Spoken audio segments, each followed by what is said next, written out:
Hey, everybody. You are about to hear a brief retelling of the movie The Killer. Enjoy the movie.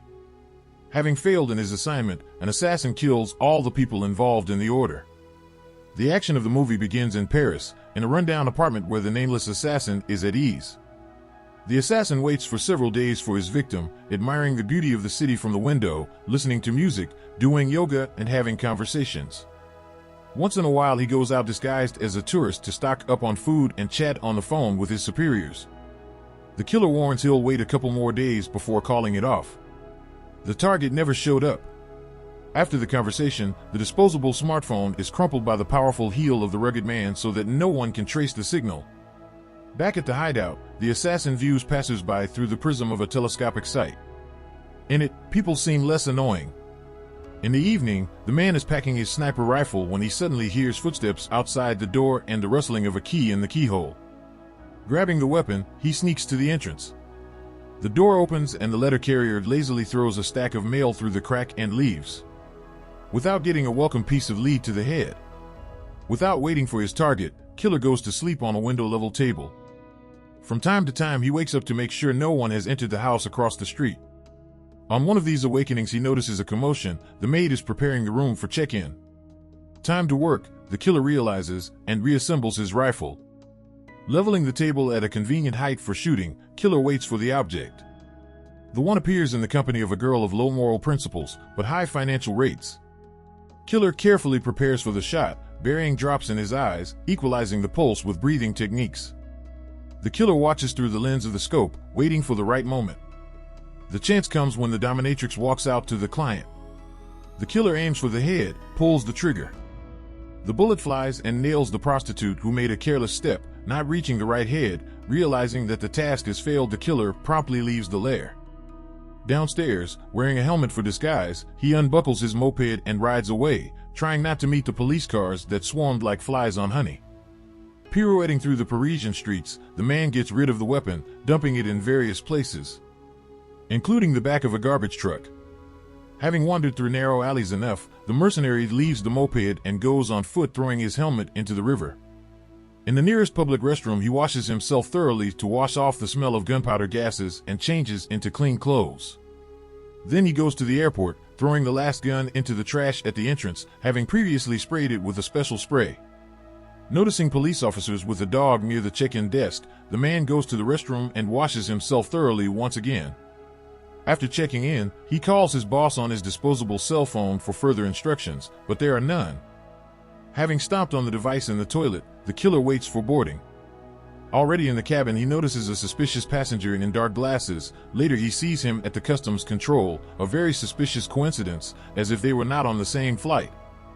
Noticing him again in the waiting room, the killer decides to accept the offer of the overloaded company and fly out the next day in exchange for a paid stay in a hotel, and then sets sound traps made of a plate and a glass so that no one enters unnoticed.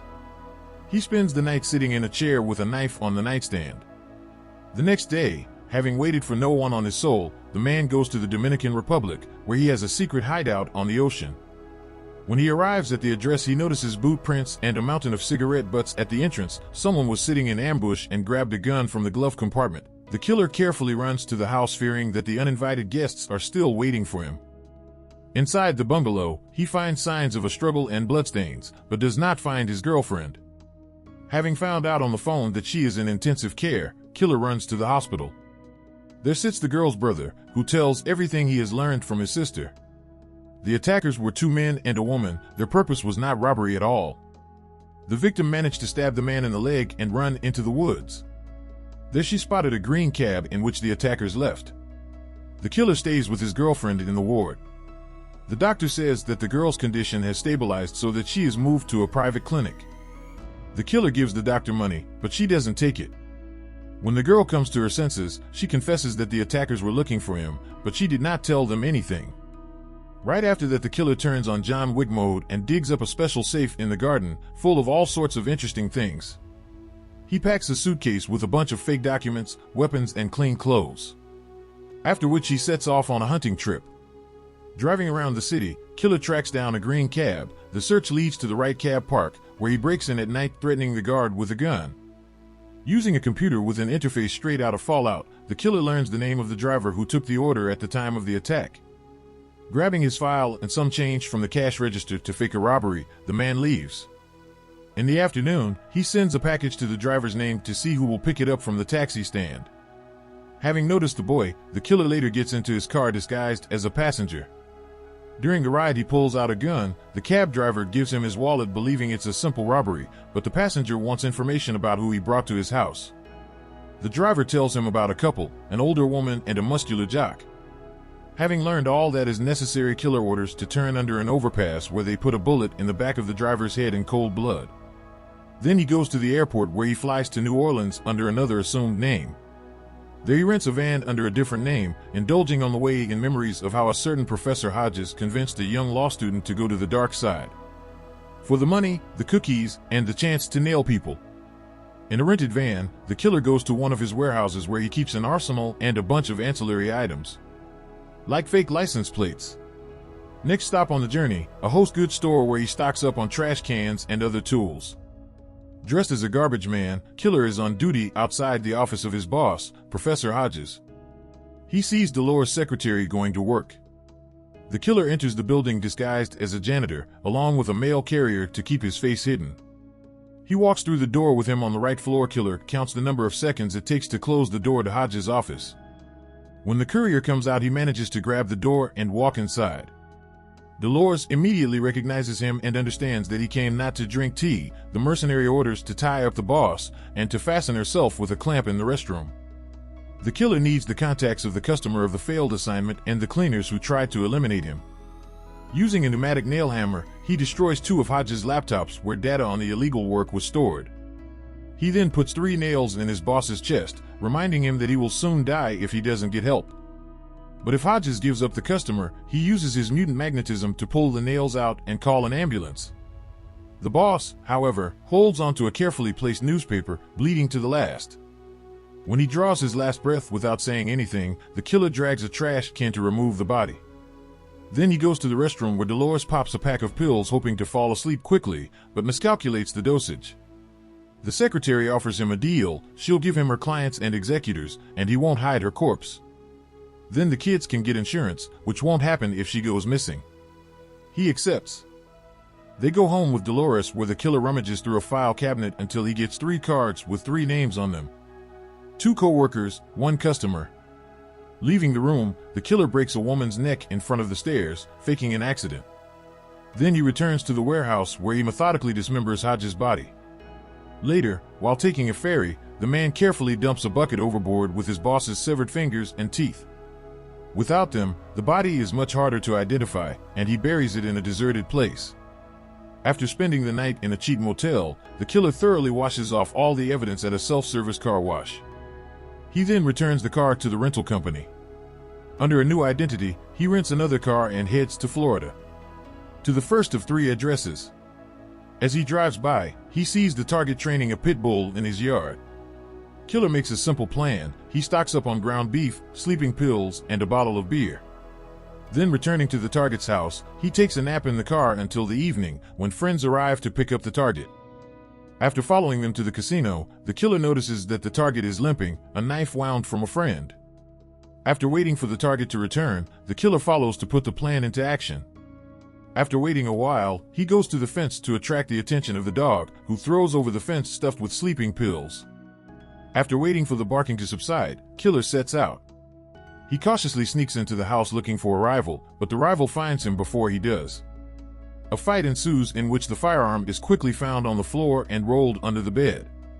The big guy beats up the intruder to decide once and for all who is an assassin and who is a pathetic Templar.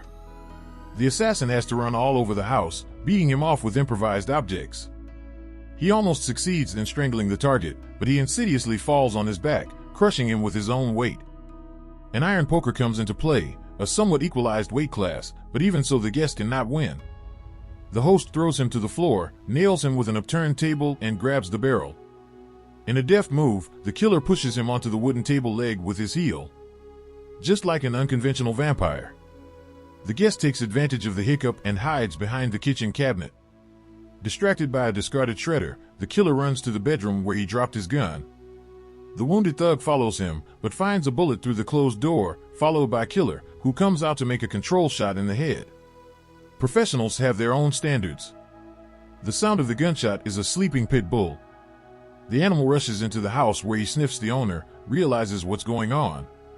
Not wanting to take the sin on his soul by killing the pet, Killer makes a foot escape at the very last moment, throwing a bottle with a Molotov cocktail to cover his tracks. Killer gets back in the car and drives off. Next stop, New York. In the suburbs, he tracks down a woman who looks like a cottonmouth. Late at night, she leaves her house and drives to a restaurant, not noticing the stalker with bad intentions even when he meets her at a stoplight. When the victim stops at the restaurant, the killer joins her table. Offering to taste the lead dessert, realizing that it's useless to try, the woman asks permission to taste the last meal, which she generously dilutes with alcohol. In the process, she talks a lot, hoping to put the silent man's vigilance to sleep, and also tries to defuse the situation with an anecdote. After one last drink, the killer takes the woman out for some fresh air. Going down to the embankment, she trips and falls. She reaches out her hand asking for help, but is shot in the forehead. As she falls, a knife is seen in her left hand. She wanted to surprise the assassin with a hidden blade. The next target is a client in Chicago. Arriving there, the killer follows a billionaire named Claiborne to choose a plan of action. The killer enters the closed parking lot of an elite residential complex. When the car drives out of there to collect information about door locks, he orders an electronic key duplicator on Amazon, and then passes by the billionaire's driver to visually assess his physical data and approximate level of fitness. Killer walks into a fitness club where the target works out and signs up for a one-week trial membership under one of many names. He then contacts a local gun dealer to purchase a gun for personal use. After receiving a package from Amazon, he prepares for a retaliation operation. On the appointed day, Killer goes to the fitness club, clipping an electronic key card from a stray janitor in the process. In the locker room, he overhears Claiborne talking to a personal trainer. When they go to work out, the killer opens the billionaire's locker using the janitor's pass to retrieve an electronic key to the apartment and copy it on a cheap device. With the key back in place, the killer leaves the fitness club. In the evening, after waiting for the gate to be opened by a food delivery man, the killer gets into an elite apartment complex with the help of the copied key. He gets to the billionaire's apartment and enters it. He is chatting on the phone, but when he sees the armed guest, he realizes that it is better to interrupt. The killer accuses the old man that he sicked his colleagues on him after the failure in Paris, but Claiborne denies his involvement. It's the first time he's ever asked for such a favor and doesn't know how things work.